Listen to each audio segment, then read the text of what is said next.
E o dólar deve terminar 2022 em R$ 5,25, de acordo com o último boletim Focus divulgado pelo Banco Central. Para 2023, a projeção para a moeda norte-americana é de R$ 5,27. E sobre isso e as perspectivas econômicas para o próximo ano, eu converso agora com o economista da Tendências Consultoria, Silvio Campos. Boa tarde, Silvio. Obrigada pela sua presença mais uma vez. Boa tarde, é um prazer falar com vocês. Silvio, começando então pelo dólar, como é que o câmbio deve se comportar no ano que vem? O câmbio é sempre uma variável difícil, né? Influenciada por várias situações externas e internas, e ainda mais num ano importante, né? Com uma mudança de governo aqui e com todas as indicações de uma mudança de política econômica, né? Numa linha novamente mais desenvolvimentista, mais heterodoxa, com maiores preocupações fiscais, e isso obviamente coloca aí um viés de alta para o dólar, para a percepção de risco Brasil. O que de certa forma traz um risco a essas projeções, como é a nossa, no caso de 5,25 para o final do próximo ano.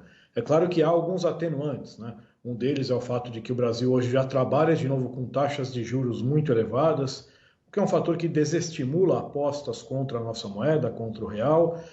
E também há a expectativa de que no exterior o dólar se acomode ao longo do ano, não é? Esperado que o Fed encerre o processo de aumento de juros nos Estados Unidos em março.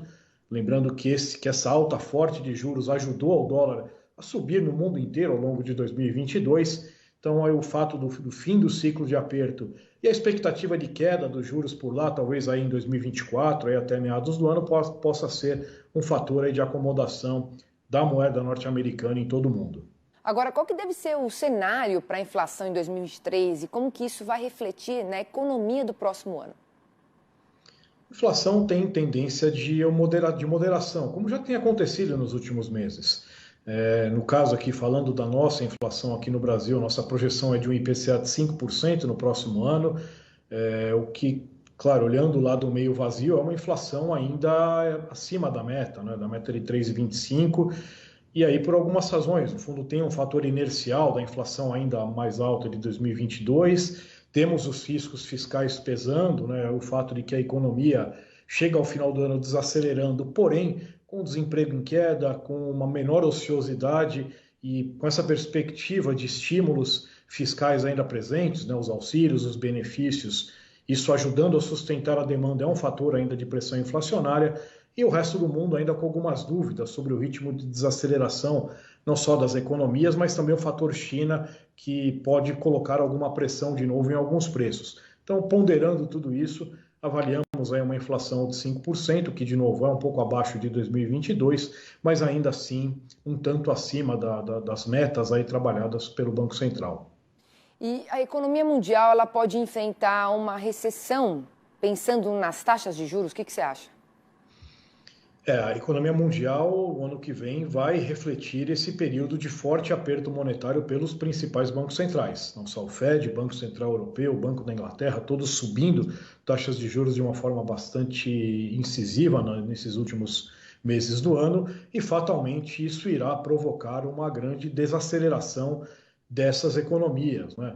Nos Estados Unidos, por exemplo, nós projetamos um crescimento de apenas 0,4 no ano que vem, zona do euro, expectativa de um crescimento próximo a zero, ou seja, é um quadro que se não dá para chamar de recessão, mas um processo de uma desaceleração mais abrupta, inclusive ajudando nesse processo de queda da inflação global. Acho que a grande dúvida fica em relação à China, que tem mudado agora na margem aquelas políticas mais duras contra a Covid. Isso abre espaço para um desempenho melhor em 2023, ainda que no curto prazo, né, o crescimento muito rápido dos casos, né, no país seja um fator de risco para o início do ano. Mas, de forma geral, a China deve ter uma performance um pouco mais favorável em 2023, o que ajuda, por exemplo, a dar algum suporte para os preços aí das principais commodities. Agora, Silvio, para a gente finalizar, o que você enxerga para o PIB brasileiro e também para o PIB global?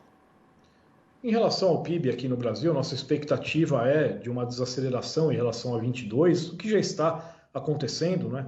Terceiro trimestre o crescimento já foi menor, o quarto tri também deve ser um crescimento mais baixo.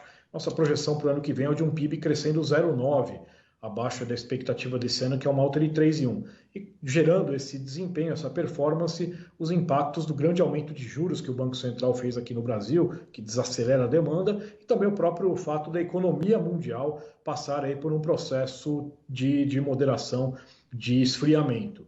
Em relação ao PIB global, como eu já adiantei na resposta anterior, mundo avançado desacelerando bem, isso derrubando o crescimento global para algo aí mais próximo a 2%, mas a China fazendo um certo contraponto com alguma melhora, ainda que também nesse caso limitada por uma série de desafios, de dificuldades que a China continuará enfrentando nos próximos anos. Tá certo, Silvio. Obrigada aqui pela sua participação no Mercado e Companhia e uma boa virada de ano para você. Ok, a todos nós. Até a próxima. Até.